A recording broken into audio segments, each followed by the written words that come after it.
surveillance is of significant importance.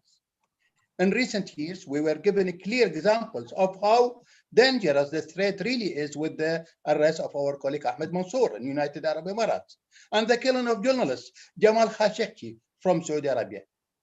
It has since been discovered that the Gulf countries, such as Saudi Arabia and UAE,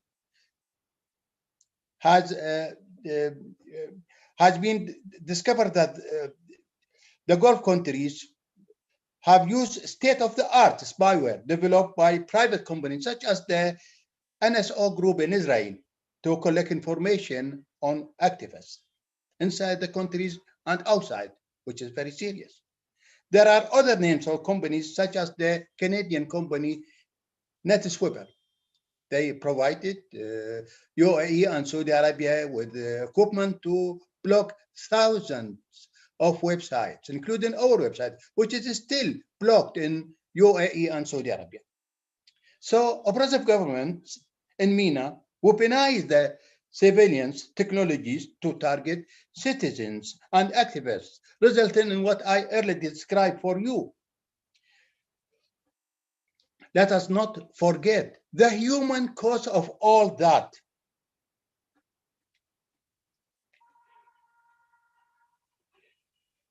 The reality, many families lost their loved one.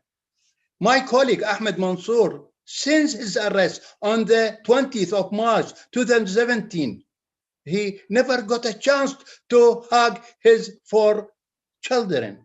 He's still in solitary confinement.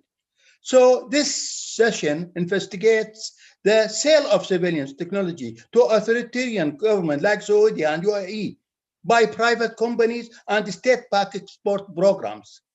So what we are going to do is exposing the problem and explaining how it manifests in the MENA region, and then discussing ways to address the problem through international institutions, legislation, litigation, and regulation. And also we will address the implementation of some directives of the EU and also the rule of UN and all that. And then we need to see what earlier been done since our meeting in 2019 in Tunis during the right cones. And are there new avenues for change in 2020 and 2021? Would it be possible and useful to set up a global coalition? So these are questions for us to address. With that, I just go to quickly introduce our distinguished speakers. I first start with my colleague Marwa Fatafta, who is going to moderate this session. Marwa is a Palestinian writer, researcher, and policy analyst based in Berlin. She leads Access Now's work on digital rights in the MENA region as the MENA policy manager. Really, Marwa has a lot of interest in addressing this chronic problem, civilians in MENA region. And then I have my colleague Abdulaziz Almoayyad. He's a Saudi activist, a specialist in social media and digital security. He's a representative of ALQST. ALQST is a human rights organization that documents and promotes human rights in Saudi Arabia. And then we have Lena Rohrbach.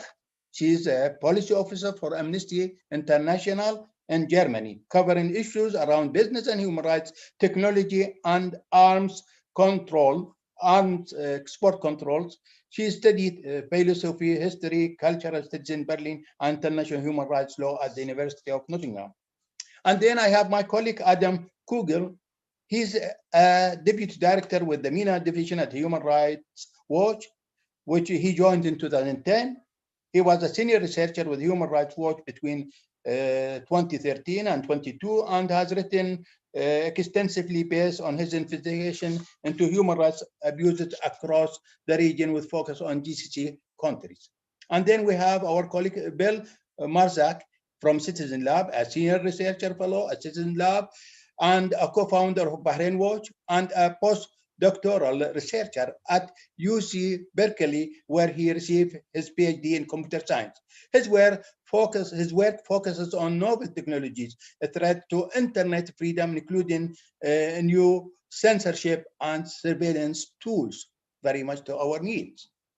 And then we have Scott P. Campbell, Senior Human Rights Officer at the Office of the United Nations High Commissioner for Human Rights. He leads their engagement on technology and human rights. Previously he served as the MENA, the Africa Chief for UN in Geneva, and he was the Director of the UN Joint Human Rights Offices in the Democratic Republic of the Congo. We met with Scott in Tunis in 2019, so it is not new for him. With that, I just hand over to my colleague Marwa to moderate the session. Marwa, please. Yeah, thank you so much, Khalid, and hello again, everyone. I'm so pleased to be joining you today. As Khalid mentioned, the point of our discussion today is to have an overview regarding the surveillance technology and how it's being exported to oppressive governments in the MENA region and the implications of that on human rights and how it's being used to target activists and human rights defenders. And then we'll also get in the second part of the discussion, we'd like to answer the questions that Khalid had raised.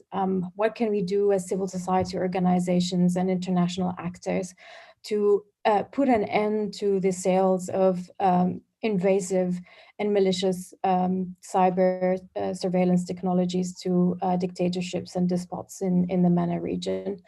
One of the thoughts that we have, Khalid and I, and we've discussed, and we would love to carry this plan into 2021, is setting up a coalition to end the sales of surveillance technologies to the MENA. I want to, before we kick off the discussion, I want to start on one important note. Tomorrow, the 17th of December, is the start of the Tunisian revolution, when the Tunisian street vendor, Bouazizi, set himself on fire, and then there was a cascade of mass uprisings across the entire region.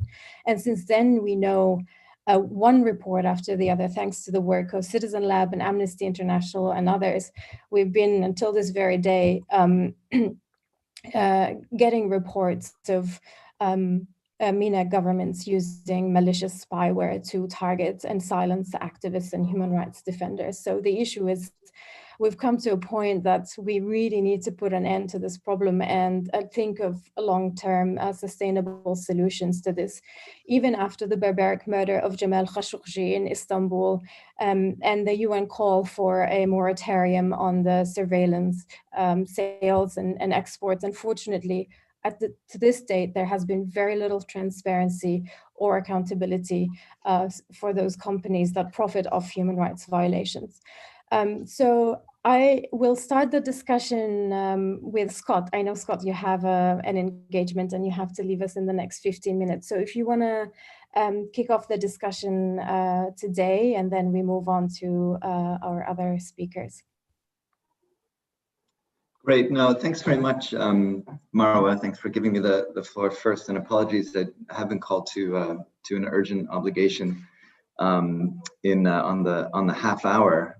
And let me also just thank all of those involved in organizing this, and including us, and to all my fellow participants, knowing just this is a super busy time of year for everyone. I'll try to be brief and make just, I think, two main points on how human rights mechanisms and the international norms and standards can be of use in addressing the sale of surveillance tech, which is noted has been used so widely to commit human rights abuses and violations. So I'll touch first just on how we can better leverage human rights mechanisms, international human rights norms and standards, and I think there's quite a bit to leverage there.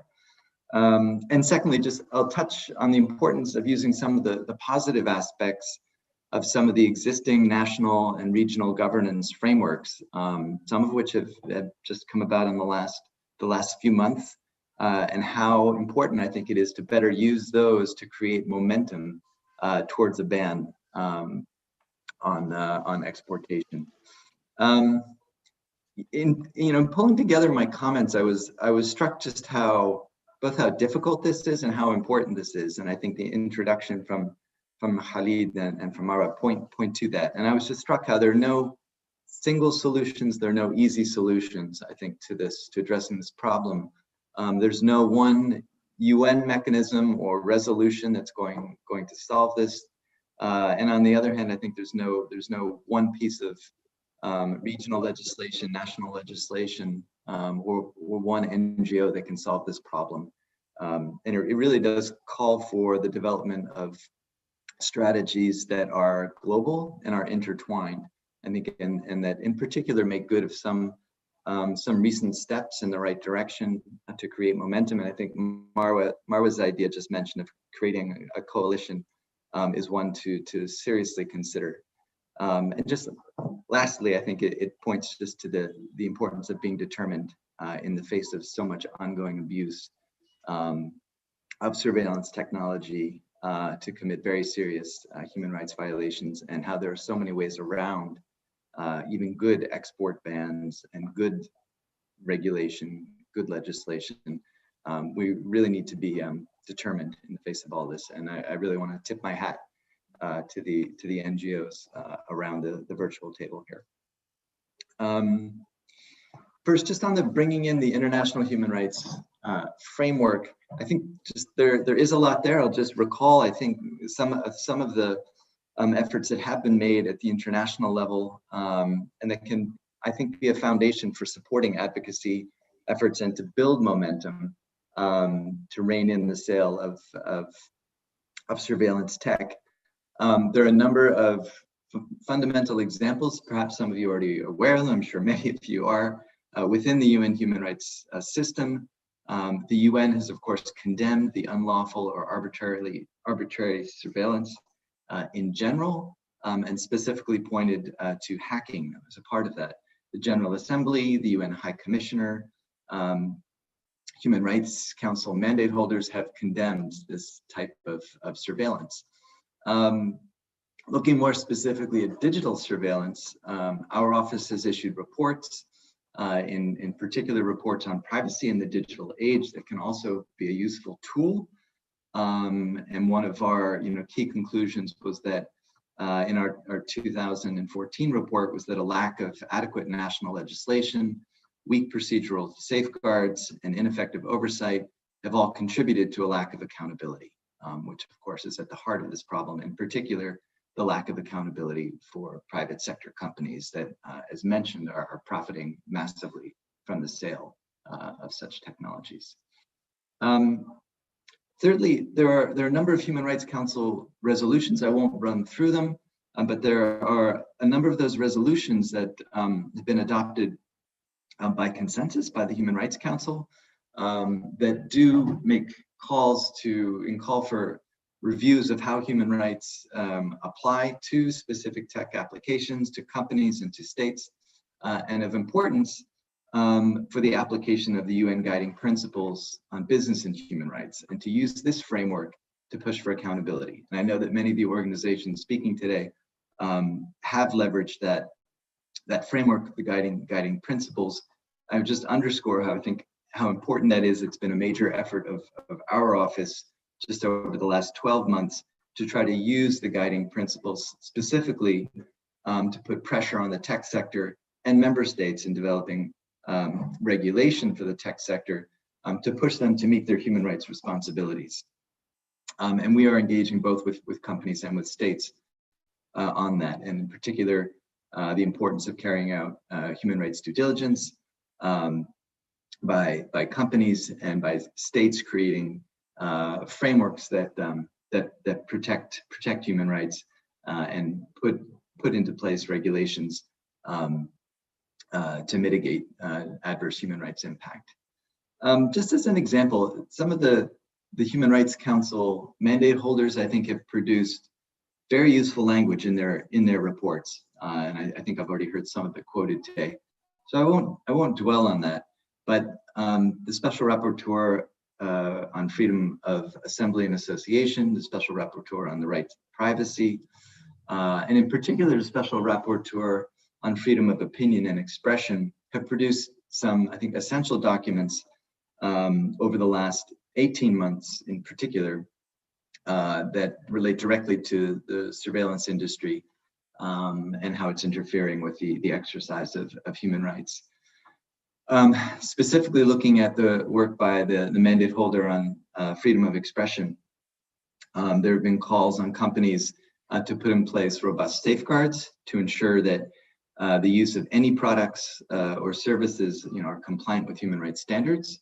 And one of the critical recommendations, and it has been, I think, very usefully echoed by many international and national-based NGOs, is the call for an immediate moratorium on the export, sale, and transfer of surveillance tools. And I think this is key, a key piece of language coming out of one of the human rights mechanisms, and is indeed one that should be continuously echoed, pushed to the forefront in advocacy efforts.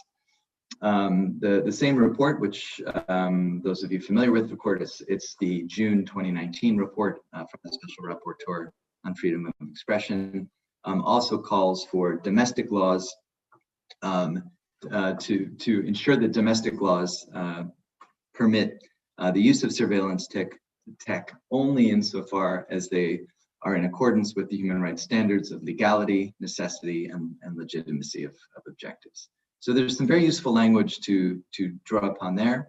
And I just won't go through the other recommendations, but there are a long list of recommendations in that report that I think hold, are completely applicable in today's advocacy environment and really should continue to be echoed.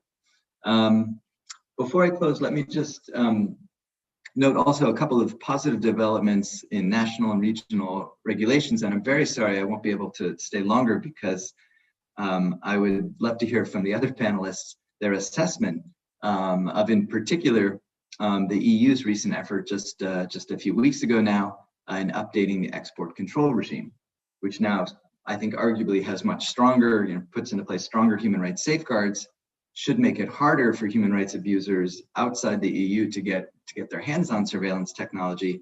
I would love to hear analysis on where you see the weak spots in that, and also how that can be further leveraged. Now we've got the EU leading the way here, arguably, with export control regime. How do you see that being leveraged going forward? And the other piece of legislation is not new. Well, it's fairly recent, but going back a few months and coming from the United States State Department, who issued guidelines on the export of surveillance technology, which frankly surprised me pleasantly, given the regime under which it was issued, and to the fact that it pointed extensively to the UN guiding principles on business and human rights, and drew language directly from them. And I think now with a change in government in the United States, there may be some new opportunities there to leverage some of the good language in this law, and noting that the government in that country should hopefully be coming back into the international human rights arena in a more constructive way.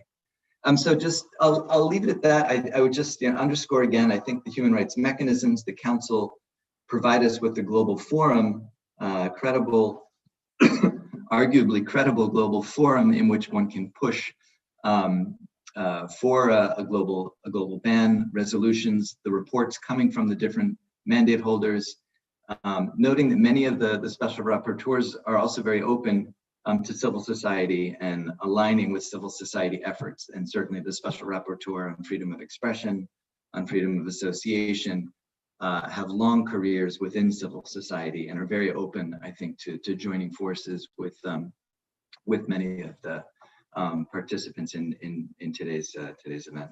Lastly, not to forget, the universal periodic review process, I think also is a mechanism that has not been used as much, but to try to point towards specific recommendations from member states that have been very active in exporting surveillance tech. And I think that process in particular is a useful avenue to explore. So I'll leave it at that. Sorry to have been a bit longer than I wanted, and thanks again to all for including me. Thank you so much, Scott. And for our participants, if you have any questions for Scott, please feel free to drop them in the chat box and I'll relay them to Scott via email. So thank you again for joining us today, Scott. We will move now to Bill from Citizen Lab to give us an overview of the main, let's say, surveillance technologies that have been used and exported to the MENA region. So over to you, Bill. Thank you, Marwa. And thanks for inviting me to this panel. It's great to be here virtually. So one of the things that I do in my research is I look from a technical perspective at what are surveillance tools that are being used against dissidents, activists, and journalists. And I focus heavily on the MENA region. And I started doing this sort of research around the time of the Arab Spring, when there was actually quite a few interesting findings from journalists about surveillance tools. So a lot of the first reporting in the Arab Spring was actually looking at these sort of mass interception tools, like tools from Nokia Siemens. I think they renamed their surveillance division Trovacor. And these sorts of tools were deployed, for example, in Bahrain, and there were other companies that deployed them in other countries. And essentially the tools would scoop up all the communications that were being, people's phone calls, people's text messages, internet traffic, and sort of, enable the government to look through this. And people who were then interrogated or questioned by the government were presented with, for example, transcripts of their phone calls, printouts of their text messages, and asked, hey, why did you say this? Can you justify this? And they were used in some cases in Bahrain. Reporting was able to establish that people were tortured and then shown these sorts of transcripts of their messages. And if they didn't adequately explain something, they were tortured some more. So this was actually a very interesting investigation that was able to attribute this to the companies done by journalists. And, sort of as the Arab Spring went on, obviously, there was a larger or greater consciousness about the need to both on the activist side as well as on the digital platform side to use tools that were encrypted and to implement encryption on services so that this sort of mass interception, collect everything, scoop everything off the internet backbone is no longer feasible because everything is encrypted as it's passing over those wires that are controlled by the telecom company or the government, so they can't really see what's going on just from scooping up the data. They need to get more invasive with their surveillance if they want to figure out what activists are saying, what they're communicating, especially if they're using tools like even just regularly encrypted websites like Gmail or Twitter or Facebook. That sort of stuff the government can't get just by intercepting communications on the wire, especially if you're using something like WhatsApp or Signal with end-to-end encryption. Really, the only way to go after that sort of data is to get on the device itself. So for the government to either physically confiscate the device and look through it, or to try and insert some sort of spyware or malicious software on the device that can record all the activities. So obviously, when you're typing an encrypted message, it's not encrypted until you hit the send button and it's transmitted. So they can just see you typing it if they've got spyware on the device that's logging all the activity. So that we saw sort of this shift as encryption started rolling out during the Arab Spring. We started seeing this shift more towards the use of spyware. And the interesting thing about spyware is that it's very technically complicated in the sense that you can't just the Bahraini government can't just sit down and say, okay, we're going to hire like 5 coders and they're going to write some spyware and we're going to be good. No, it's not quite that simple. It's a very complex space with a lot of different things going on, especially if you're trying to, spy on computers with anti-spyware software. You need to reverse engineer the anti-spyware software. It's just very technically complicated. So they can't really do this themselves, or at least at the time, they didn't have the technical capacity, many of these MENA governments, to do this themselves. So what did they do? They went to the surveillance industry. And some of the first companies we saw were from Europe, Finfisher from Germany, Hacking Team from Italy. And of course, how are MENA governments using this? Well, in large part, they were using it to go after activists, which we know both due to the work of Citizen Lab and Amnesty, as well as some leaks there were actually a huge amount of files leaked from Finn Fisher and Hacking Team, which sort of show a large extent of their targeting. So in Bahrain, the government had essentially infected the entire opposition, newspapers, political organizations, unions, the Bahrain Independent Commission of Inquiry. They were spying on everything with this spyware. And then in Morocco, of course, we saw the targeting of journalists. In the UAE, we saw the targeting of activists, including Ahmed Mansour, who's now in prison, as well as some of the other political groups there that were being shut down by the government, and journalists as well in the UAE. And the way that this sort of spyware sort of technically works, like as the victim, as the target, what do you see? How does this happen? Well, often, back sort of in these early days, the vector of choice was these sort of dodgy emails. You'd get an email, secret details about the dialogue between the government and the opposition. You'd say, oh, well, that sounds interesting. I want to open the attachment. And then the act of trying to open that attachment would cause the computer to become infected. And then we saw, sort of more sophisticated techniques as time went on. And I'm sure, everyone's sort of heard the company NSO Group, which, famously in 2016 was used to target, again, Ahmed Mansour on his cell phone. He got a dodgy text message, new secrets about torture of Emiratis in state prisons. Thankfully, as someone who was targeted for years and years, he was sort of noticed this and did not click and forwarded it to Citizen Lab, and we were able to get spyware from that link that was linked to NSO Group. So the idea is that you click the link once, even accidentally, and the phone becomes infected through the use of vulnerabilities in the device. These devices are very complex. We can't understand exactly how they work, even as computer scientists.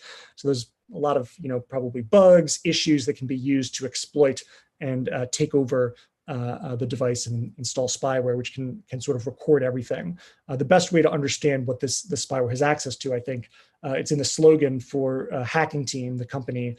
Their slogan is "Look through your target's eyes." So that is that sort of level of visibility. It's not only looking through your target's eyes, you can also listen through your target's ears by turning on the microphone on the phone to surreptitiously snoop in on meetings, conversations, things going on in the vicinity of the device. Anyway, so that's sort of a brief technical overview. But I think the main point of this work is obviously what is the real world impact, because sort of the technical impact is very interesting. The person's device is turned into a spy phone or a spy computer, but what is the real world impact? And that's often somewhat hard to kind of directly substantiate because, obviously this is a very secretive industry and a very secretive, sort of government bodies are using this product, intelligence agencies.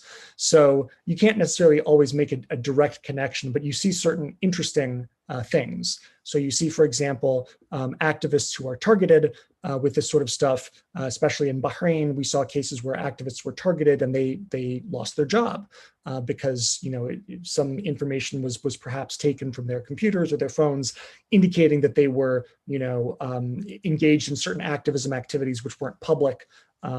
Or journalists who were infected, potentially the government was able to get information about their sources or contacts, and we saw cases where sources or contacts were arrested. So again, it's hard to sort of see, because you're not really looking at it from the government's perspective and what information are they taking and what are they doing with that. But you can see, oh, this person's computer was infected and something bad happened to them or something bad happened to their contacts. And I think, of course, with Ahmed Mansour, we saw, obviously, he was arrested in 2017 and has been in solitary confinement since. And we see, a recent case we were able to document in 2018 with Omar Abdulaziz, a Saudi activist in Montreal. When his phone was under surveillance, he started, noticing a lot of suspicious things like, his friends were getting arrested back in Saudi Arabia. His family was getting questioned about certain things. And then, of course, in October 2018, his close associate, Jamal Khashoggi, was killed at the Saudi consulate in Istanbul. And again, it's, you can't really necessarily say, well, if he wasn't infected, maybe Jamal would still be alive. But there is that close nexus there with a targeted killing, which we've also seen in other contexts beyond the MENA region, like in the context in Rwanda, with the use of the spyware. So there is the potential for there's this close nexus with targeted killings. You've got to worry about the risks to life, as well as your things like your job and your family and your contacts and your sources. So it really is can be quite damaging for someone to get targeted with this. And of course, there's also emotional costs. You worry like, oh wow, my phone was hacked.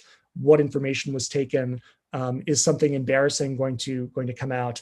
Did they take my private photos? Is that going to embarrass me with my friends and my family and things like this? So there's a lot of negative impacts that come from someone being targeted. And I think what we've seen in terms of the our ability to track and trace this and write reports about this and document targeting, it's often based on, like Ahmed Mansour noticing the suspicious text message. But what we're seeing more and more, especially with last year's WhatsApp missed call hack, where your phone can be hacked without you, the target, having to take any action. And that, I think, is a very scary capability, and it's something that's sort of somewhat new. And we're seeing companies like NSO Group sell this capability to governments in the MENA region, and governments in the MENA region using it to hack journalists and opposition and other critics. And that, I think, is really scary, because we don't really have the same sort of opportunities to notice and document, and the target doesn't have the same sort of opportunities to avoid suspicious links and things like this. So that's sort of, ironically, this is an industry, the surveillance industry that markets itself as saying, hey, terrorists and criminals are going dark. You need our spyware to hack in and break the encryption of terrorists and criminals and stop serious crime and preserve lives. But ironically, what we're seeing is that the surveillance industry is the one that is going dark, and we're sort of losing our ability to. We still have some techniques in our tool chest, but we're in some sense losing our ability to do these really sort of big looks at the global proliferation of technology, as well as document individual cases, because things are becoming more invisible and harder to detect from the target's perspective. So I think in any sort of case where we're looking at restricting the export of these tools, there obviously needs to be some sort of way to verify. You'd like to have some independent verification, and that sort of capability. At the same time, companies like NSO Group are saying, "Oh, we have a human rights policy. We're respecting human rights. We're self-regulating." We're sort of losing our ability in some sense to verify or track that's actually what's going on. So I think I'm probably almost out of time here, but hopefully that was a reasonable overview of the technical aspects of this.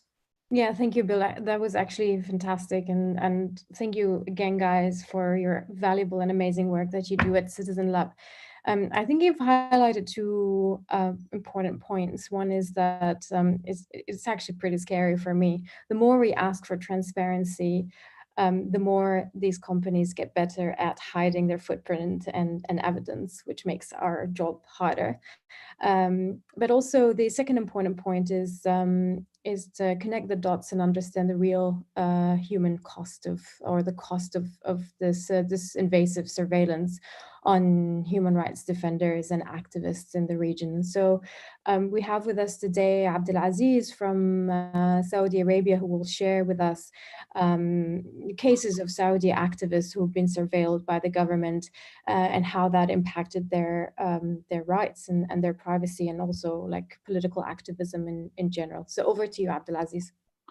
Thank you very much, and thank you everybody for all the colleagues in the panel.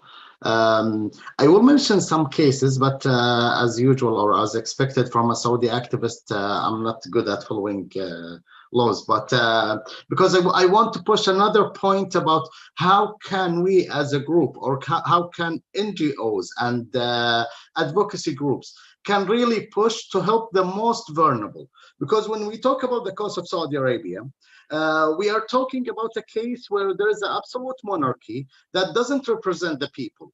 So the legal fight or the legal reasoning goes back to the countries that are selling the product, because in Saudi Arabia there is a problem with the system that really can't nobody can with clear conscience say that we are selling to the Saudi regime and the use is different than selling to ISIS or selling to a mafia. So we have to have the responsibility and think about it. So I was gonna talk about Ahmed al-Mansour, and but I think he was covered well enough. Then I was gonna talk about Jamal Khashoggi and Omar al-Zahrani. Now, just to say, in Omar al-Zahrani case, what they did, there was a surveillance for his action. So he made the order through DHL. And through that, they sent him a message. So it's not like the old style of, and that's what Bill have pointed out, that this is getting more complicated. But I will go to a couple, and for sure I'm not talking about bases, although it was said that Mohammed bin Salman who hacked him, but he's not Saudi and he can't defend himself. I will go to a couple of names of non-known activists who was taken. Some of them have even not been known for us in the activist scene because they always write with anonymous names. So Abdurrahman al-Sadhan, he worked in the Red Cross. He was taken from his job. His family haven't heard from him except one call in 2 years. Abdurrahman information, Abdurrahman was not even asking for a change of the absolute monarchy, which is the right anyway, but he wasn't. He was just asking, he was commenting about social issues. Now, Abdurrahman was hacked through Twitter. What's happening here is the following. In Saudi Arabia, even anonymous people are being surveilled because so they are using what tools that should be used into individual mass using, and they do that because they have the capacity and the money, and there is no checks on them, so they can use the full power of these systems.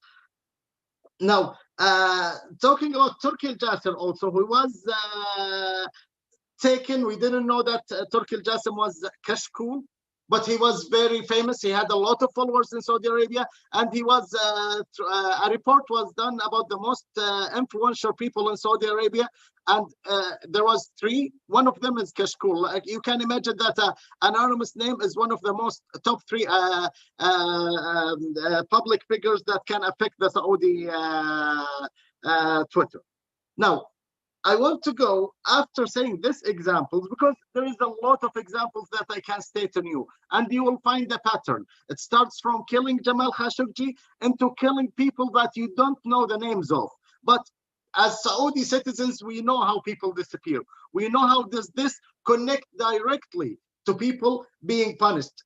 And the interesting thing about Jamal case that he was out of Saudi Arabia. He wasn't under, like they are using the tools even to attack people in countries like Canada and the USA. So there is a need for us to have a guide for the Saudi people, because there is two parts of this equation. There is the technical part, people who are doing this, but there is the people who are funding them. And usually this government have the capability of making small teams, big teams, and very powerful teams through the money. So we can, we need to have, to address the 2 things. We need to break it through education and through laws together to make it harder for governments to make benefit of this techniques, that at the end of the day, it become the use of it is non-beneficiary for them.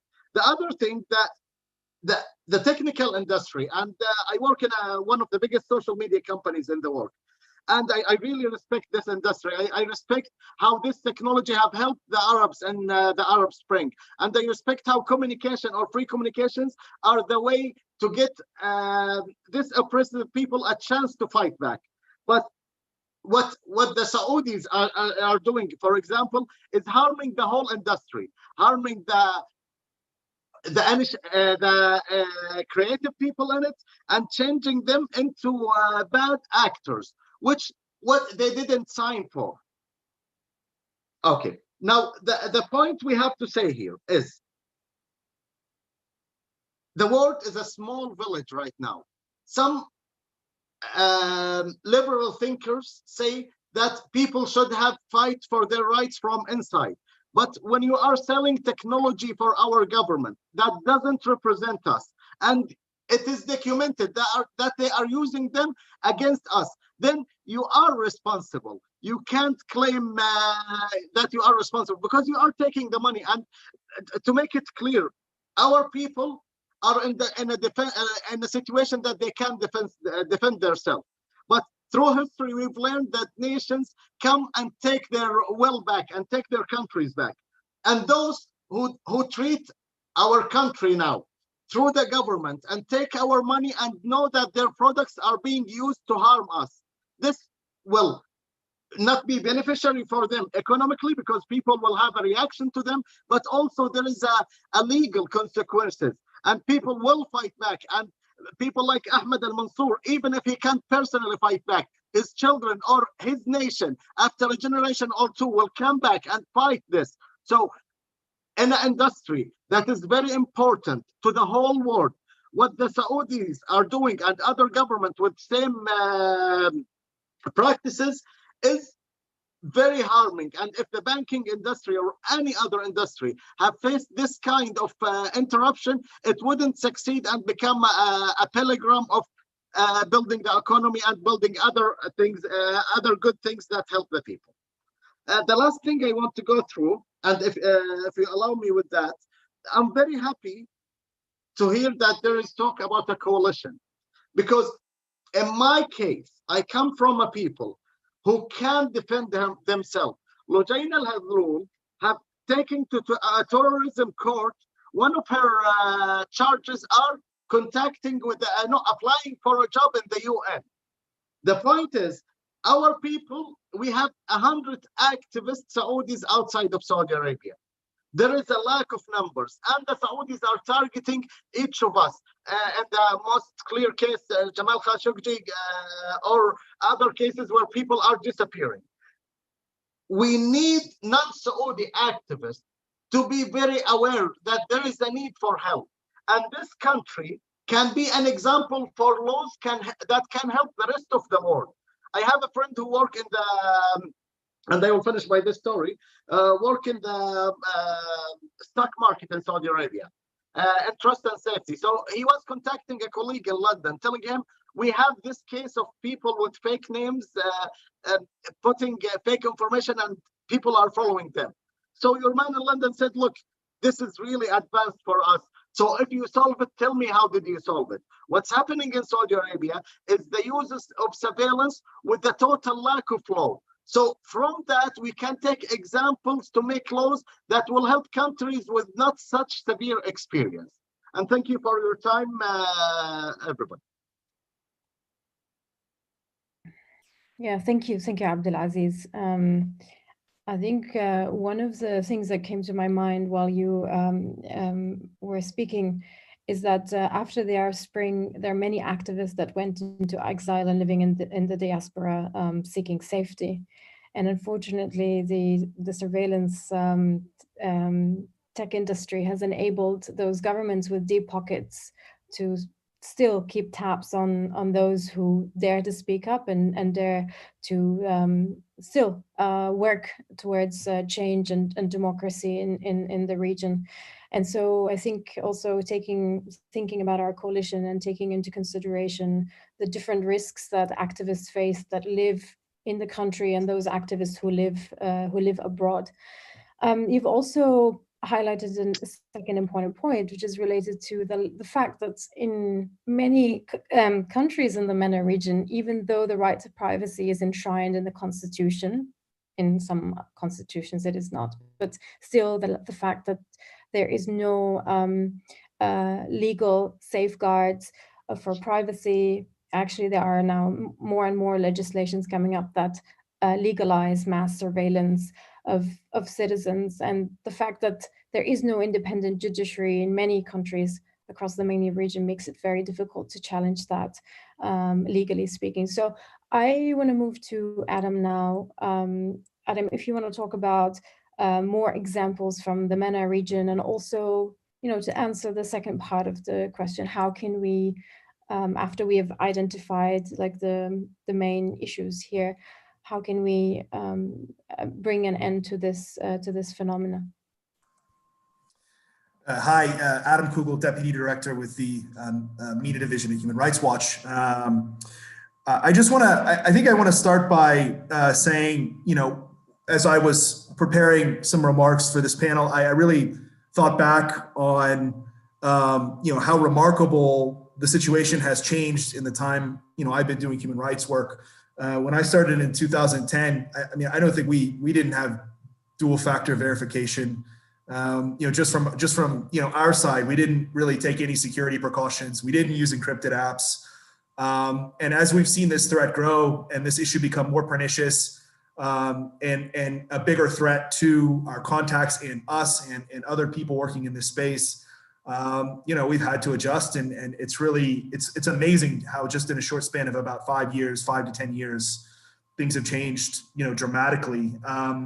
And so I think it's a reflection of how serious this is, and I'm glad we're having this panel, and I really appreciate the opportunity to participate in it.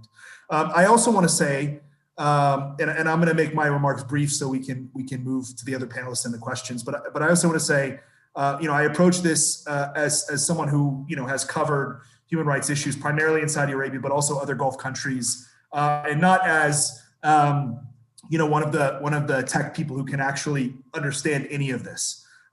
So I really am in awe of the work that Marwa, Bill, and some of the other practitioners on this call do, and I appreciate the work, and frankly we rely on it in our advocacy and in what we're doing, and I think it's really important. So I just want to thank them. So I think Abdulaziz and others have done a pretty good job of summarizing some of the major incidents that have happened, particularly with Saudi Arabia. I went through in when I was planning these remarks and tried to kind of create a list of the incidents, but they're becoming more and more and more. It's really difficult to actually list them all. I mean, look, some of the major ones are obviously the NSO attack and targeting of the targeting of a journalist by Pegasus NSO Group technology in Morocco earlier this year that was exposed by Amnesty. The great work that Citizen Lab has done to document attacks against Saudi targets, but as well as Ahmed Mansour, the Emirati activist we've talked about on a number of occasions here today.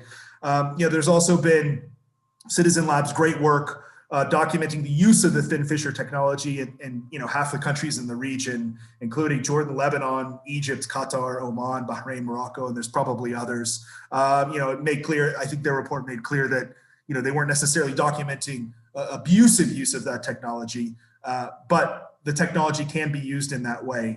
I think the real problem in terms of all these attacks, from my perspective, and what I keep going back to really is the UAE and how as a state it's really invested in creating infrastructure and production in this space. If anybody hasn't seen them, I really encourage everyone to go back and read the Reuters articles from early 2019 and also from another follow-up one in early 2020 that really documented the way in which the UAE created its own homegrown surveillance tech production industry.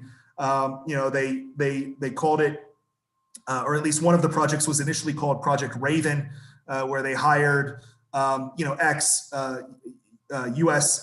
Surveillance technology experts to come in and set this operation up for them. The reporting was made possible by the fact that some of these people later, I guess, kind of regretted or feared legal responsibility for what they had been involved in, and kind of came forward to whistleblow in a not entirely convincing manner. I'm speaking for myself, I guess. And we learned that essentially, they had created an infrastructure that it had been used in abusive ways, and it had even been used to target U.S. citizens and others and activists, and that this project had been folded, had been an Emirati government thing, but it had been folded into a company known as Dark Matter. That is a UAE company. We don't know too much about, but we know that it is at least attempting to, and probably is producing, this kind of software in an atmosphere that's, completely unregulated, where there isn't rule of law, and where, we can try as hard as we can to go after export controls, but in a country like the UAE, it's a real challenge. We know, I think because of Citizen Lab, Amnesty, and others, we know a lot about attacks the UAE have made. Probably the most kind of well-known one was the so-called Karma attack that actually hacked the Emir of Qatar, a senior Turkish official, and the Yemeni Nobel laureate Tawakkul Kamran, among others. This stuff is really pernicious, and there's at least some possibility that this technology and the hacks actually contributed to the rift between Qatar and the other GCC states that happened. So in terms of what we can do about it, I think it's really important, first and foremost, to recognize, as I did, the work of Citizen Lab and Amnesty and others who have been really documenting the use of these technologies on the ground. I think it's really important. We can't really know what we're up against if we don't have people, finding this stuff and ferreting it out. And I realize that's become harder and harder. But I think it's really important to continue pushing and doing that. And I hope it's certainly something I hope that Human Rights Watch also will invest more and more resources into as we go forward. The other work that we've been involved in, along with a lot of the other organizations on this call and others, is working on export controls. The most probably developed work has been in Europe, pushing the EU to adopt better export controls. I think that the reaction has been mixed. There have been some proposals that are better than others, and I think right now we're not entirely satisfied with the regulation as it stands.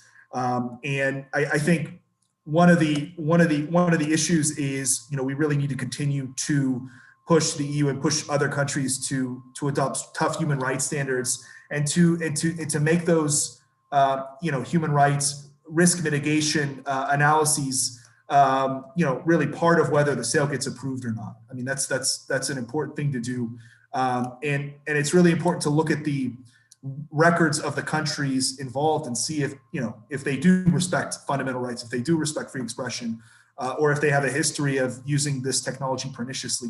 And I think, along those lines, what Marwa proposed earlier about calling for a ban, I think that's entirely appropriate. I don't know that we can really say with any certainty that there's a single government in this region that hasn't or wouldn't use this technology perniciously to violate human rights and to invade people's privacy. So that's definitely something we should talk about going forward.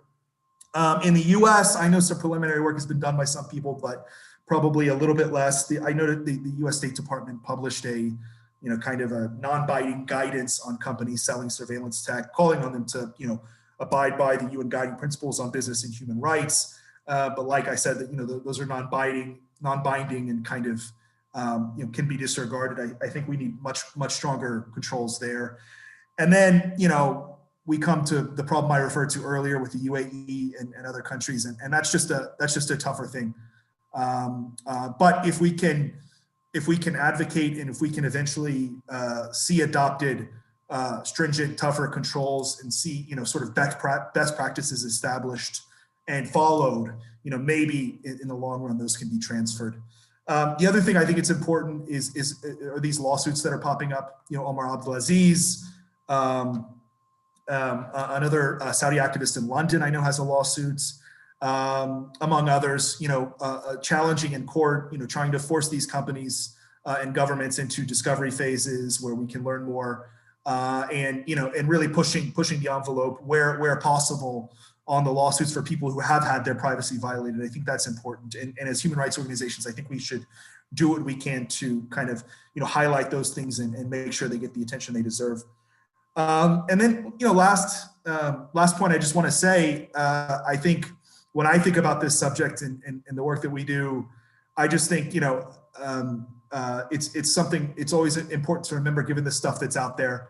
And the fact that, we often know about things that have been produced and developed because Bill and Citizen Lab or Access Now or these others have discovered them and reported them out. But they're probably technologies that were developed, in the past, that have been deployed in the past. And, God knows what companies and countries are using now. And it's probably pretty advanced. And it's always something that terrifies me. So I think as human rights activists, we have to carry the responsibility towards our interlocutors, the witnesses and the people we interview to be safe and to take every precaution that we can and to mitigate risks and to ensure that we're doing everything at least that we can to not put people in risks, with the assumption that this stuff is out there and it is being used. And, you know, human rights groups have been targeted, and that's been documented. And we just need to be really careful and acknowledge that this is a major challenge for our work going forward. You know, in the MENA region, these are governments that don't like their dirty laundry going out. They don't like it aired. They want to suppress it. They want to stop it as much as possible. So, you know, it's really necessary to, you know, undertake, you know, security trainings, to adopt best practices, to adopt regular, you know, we call it, you know, wiping of our iPhones, which is a policy we've instituted within our group at Human Rights Watch. You know, with that, I'll stop there. Myself, thank you so much, Adam. And I mean, that was it's very important with the points that you've outlined for us. And I think when we get together again to discuss the idea of the coalition more in depth and more pragmatically, we'll incorporate some of those points. You've also pointed out a very important point, that is, we need to keep an eye on the UAE as an emerging actor in this industry or in this space. And the geopolitics right now are also not very assuring. Knowing that, for example, according to reports from the Israeli newspaper Haaretz, Dark Matter has been recruiting Israeli intelligence officers and NSO former employees to build their surveillance capacities and competences. And I think with the recent UAE-Israel cooperation, we might see more cooperation on that front too. And the UAE is notorious for not only spying on their own citizens, but also spying on activists from the region. So that's an actor we need to keep an eye on and document with the help of all of you guys, and also with investigative journalists and everybody who's interested in documenting and investigating surveillance and the use of it to violate human rights in the MENA region. So we touched upon EU expert controls, and I think that's an interesting part of the puzzle. So I will move on to Lena to speak about the EU expert controls and the work of Amnesty and their coalition on that front. Thank you, Marwa. So it was very moving for me to listen to some of the speakers today, and also to learn about alarming news. I had not heard that, like dark matter recruiting former NSO employees. And after all that, I'm afraid I have to ask you to follow me into the nitty-gritty details of regulation, and I hope you have some energy left for that. And because it's a bit about the nitty-gritty details, I've brought a small presentation, and I'll start that now, I hope. So let's see. I hope this has worked.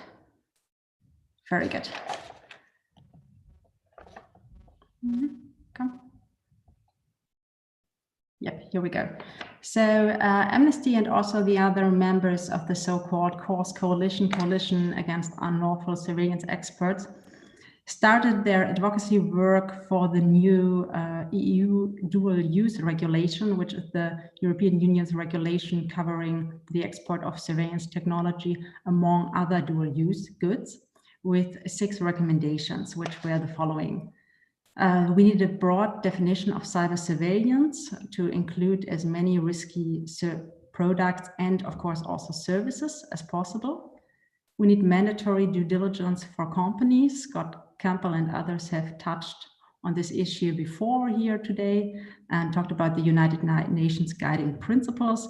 And Adam has already mentioned that they are not binding, so we need mandatory binding due diligence for the companies involved.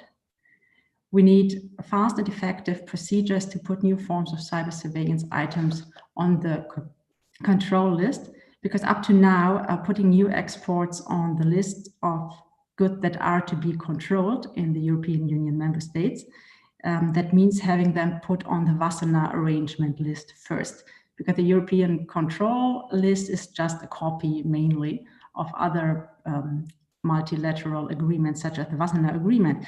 And that means that 40 countries as different as Russia, the US and Turkey have to agree that this good needs to be controlled. And one can imagine that this takes years, which is far too long, and results in a very minimal list of controlled goods.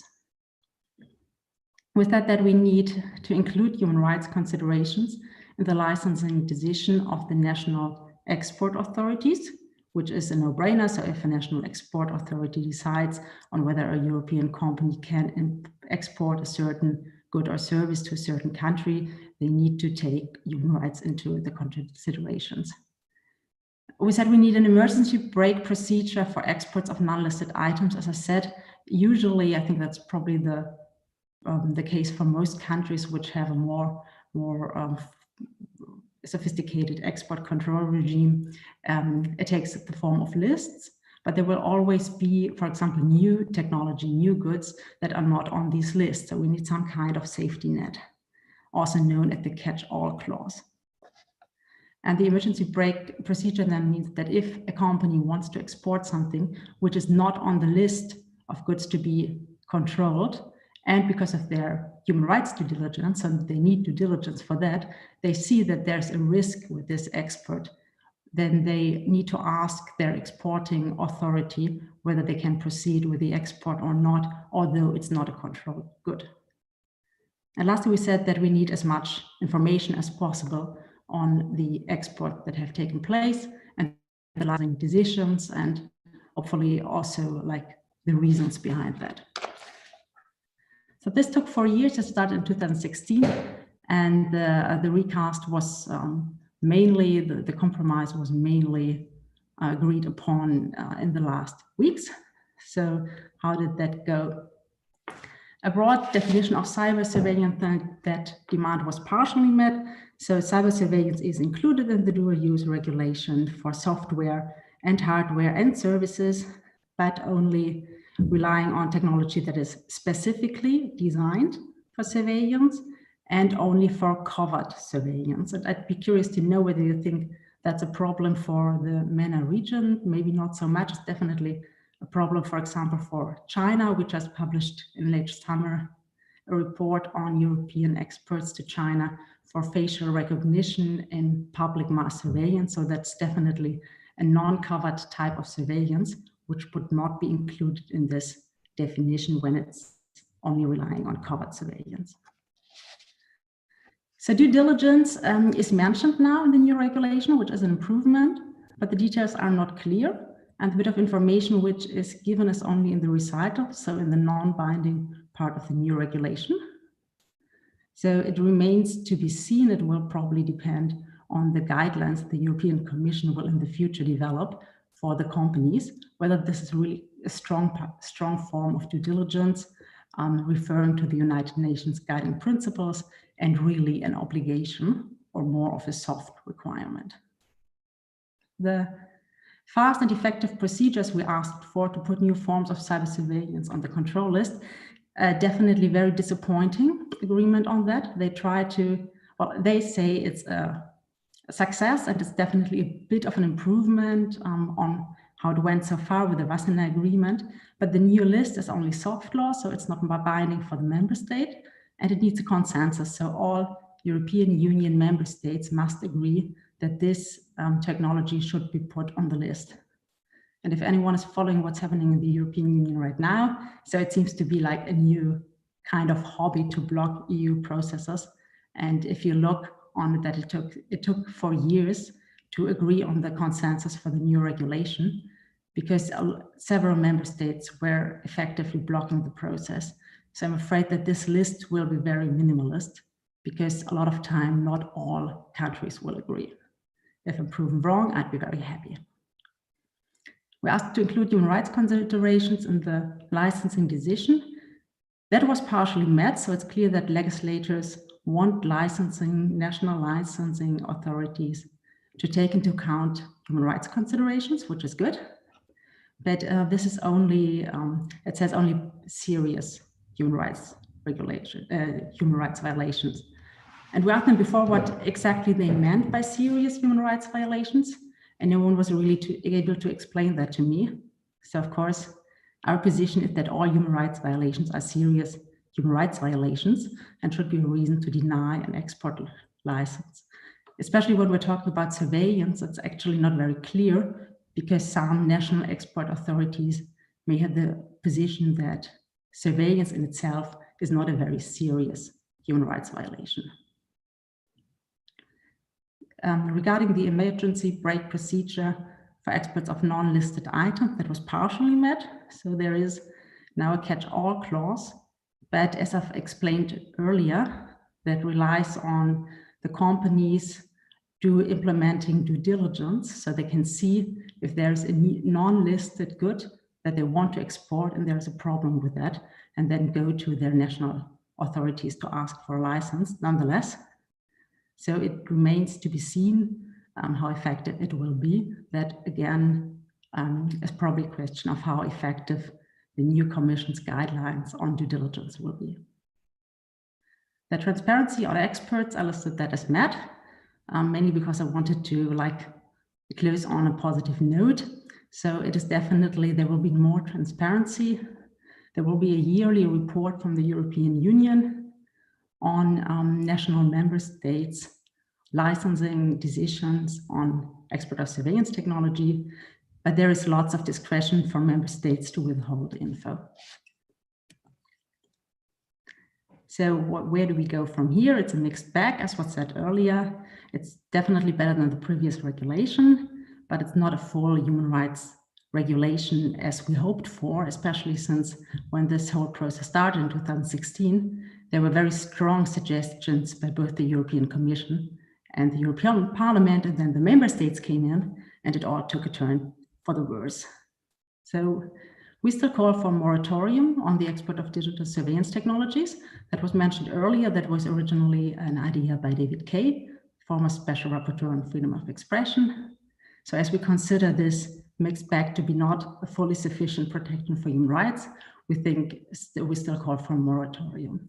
We also still call for a ban on the export of facial recognition technology for identification purposes, which would be a non-covered type of surveillance.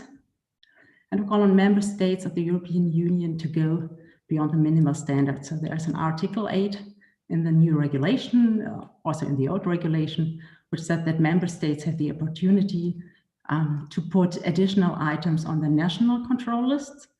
And as I said earlier, I think that the new European control list, the so-called EU watch list, will probably be not very effective because it needs a consensus of all member states.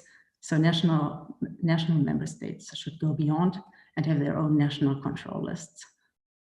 And we will also have to keep an eye on the European Commission's development of the guidelines for companies on mandatory human rights due diligence, because the devil is in the detail, and a lot of whether this catch-all clause, for example, whether it really works, will depend on whether this is a strong guideline and there is real obligation for the companies. Okay, so that's it from me. And unfortunately, I will have to leave in a few minutes, but maybe we'll still have time for a few questions. Thank you so much, Lena. That's very important overview of the EU export controls. And regarding your question on covert versus non-covert surveillance use in the MENA region, we've only scratched the surface, and we're only talking about targeted spyware. In the Gulf countries, the use of facial recognition has been I think unchecked. I know for a fact that in the UAE and I think Qatar and a bunch of other Gulf states, they've used facial recognition cameras.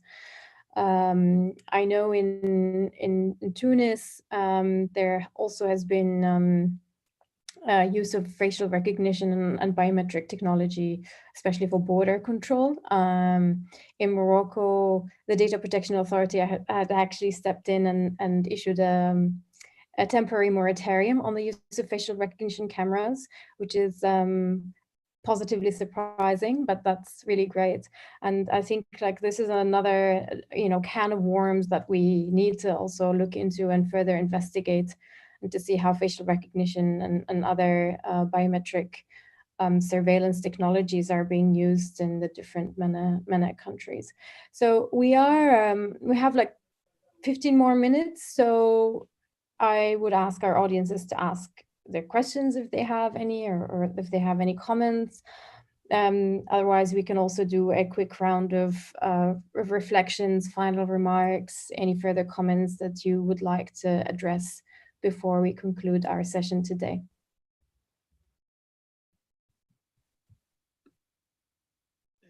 If there is no question, I just have a quick comment about the coalition.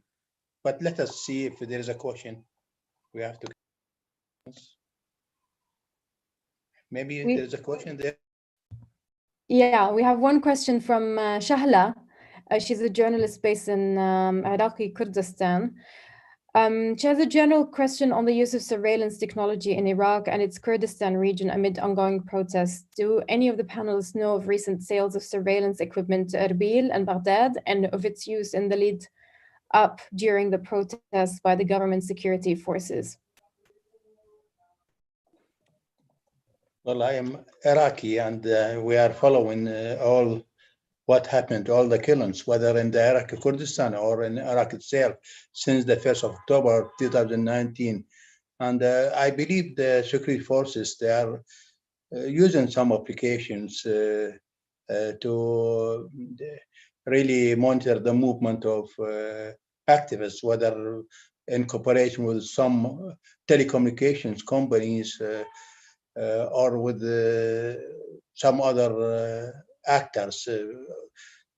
But we don't have concrete information about what kind of cooperation they have with external companies. Still, this issue needs to be addressed. And I don't want to go further into this, but we are doing our really investigation into certain killing of activists. And this issue also will be addressed, whether authorities or militants, in killing hundreds of activists,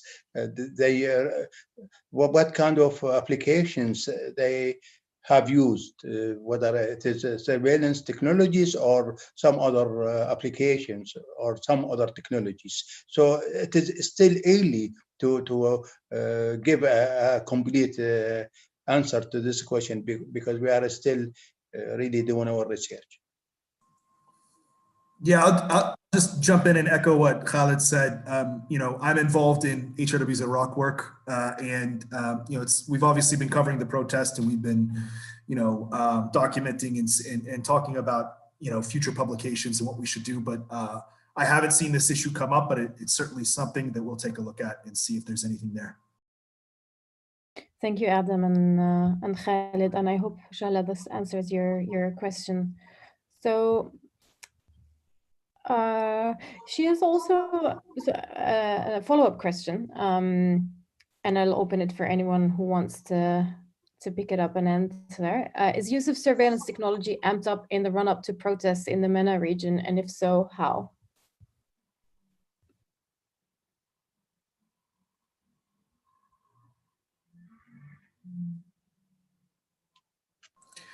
I'll jump in again unless somebody else wants to talk. I mean, it's, you know, it's certainly, I don't think, a coincidence that, you know, following uprisings, you know, in most of the countries in the Middle East region beginning in, you know, 2011, you know, you really did begin to see mass deployment of this kind of technology and increasing, you know, development of this technology to sell to countries to use to you know, stop political mobilization. Yeah, I mean, I think that's pretty clear. Yeah, and if you allow me a point here, Marwa. Yeah, go ahead, Abdulaziz. I think taking the surveillance should be part of a big picture. So we are not that afraid that the FBI have these capabilities, for example. The problem is when these capabilities are used by government who are they doesn't represent the people of these countries. So it's, I think we look at all the aspects. The legislative aspect is very important and should be worked on. And also there is another aspect of breaking the use or the benefit of using such tools. So I think it has to be an approach that take in mind that the people on ground also have ways to break this kind of surveillance. At the end of the day, technology can be used by both parts to face this. Thank you, Abdulaziz. I mean, as we are about to mark the 10th anniversary of the Arab Spring, it's no secret that the Arab regimes have been working really hard to prevent any social or political movement from emerging. And so they've resorted to all sorts of strategies and techniques, whether it's using targeted surveillance or mass surveillance, passing repressive legislations, old school spying techniques, infiltrating protests and movements, torturing activists and trying to understand who they work with and who they network with, and trying to connect the dots of the main, let's say, political organization scene in different countries. And then, of course, when we talk about protests, it's important to highlight the internet shutdowns and internet throttling in order to stop the flow of information. And that's, I think, another, technology being used, whether it be Sandvine. I think recently Masad, which is an Egyptian partner, a local organization and a partner of Access Now, they've issued a report mapping the use of Sandvine, which is an American-owned company that does deep packet inspection, and it can be used for censorship and for surveillance. And it's been used in Egypt to block websites. There are more than 600 websites being blocked in Egypt at the moment, and they are pretty much available, their equipment, in almost every single MENA country. Of course, how governments use these technologies once they're purchased and to what purposes, there's a lot to uncover, but definitely there is indication for the use of those technologies around key national events and political unrest. And again, to ensure that none of that succeeds and any attempt for people to organize politically is nipped in the bud. Let me check if we have, I think we don't have any more questions. So I just want to add, Marwa, if you allow me, please. That the impact of COVID-19 really is huge on civil society organizations, and in particular, some other kind of communities across the Middle East, in particular the Gulf countries, such as the migrant workers. And, we are doing a study about this impact. And I have just to mention the location tracking applications. They are now used widely in Bahrain, for example. And, always you have really a concern when an oppressive government will use for all the citizens such a really a serious application that will locate you anywhere in the country. So when we talk about protest, and probably next year we will see more protests in Lebanon and Iraq, I believe that really security forces always they are going to adopt, more kind of a trend to monitor all the communications and the movement of those people who are leading the protest.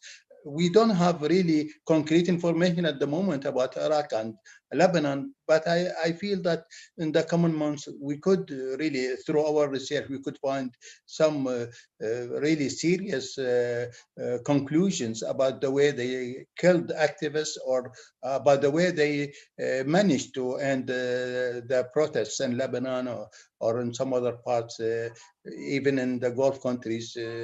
I think they are very serious about ending any human rights movement or even a group that are meeting for small kind of activity. And I don't want to go further, but I just have one quick comment about the coalition. Despite all what heard about efforts by EU and even the General Assembly of the United Nations, they condemned, the unlawful and arbitrary surveillance but the reality, it is still constitutes a chronic problem in MENA. Still, there is a cost is paid by activists and by citizens. So this coalition really is a further step for all of us to share resources and to look at it in a different way, how we could really, through joint activities, through joint advocacy, and even through joint research, how we could really put an end to such activity that is really putting our work at risk. So I stop here. And hopefully, Marwa and myself, with the colleagues, we could call for a meeting just to study how we could set up such a coalition and what are the objectives and what are the activities that we could organize together. Thank you. Thank you, all of you. Thank you so much, Khalid. And on that, to conclude our session, this is an open call for organizations that are interested in joining this coalition and this work to reach out to Access Now or to the Gulf Center for Human Rights to join us in this global and regional effort. I want to thank our panelists so much for sharing their time and expertise and knowledge on this issue. And I hope it was an informative and insightful discussion for many. And thank you again, guys. I hope we continue to do this work together in 2021. Thank you. Likewise, Marwa, Khalid, everybody. Thank you so much, for your time. Thank you, Michael. Thank you, everybody. See you again. Thank you, and of course, big thanks to Jordan and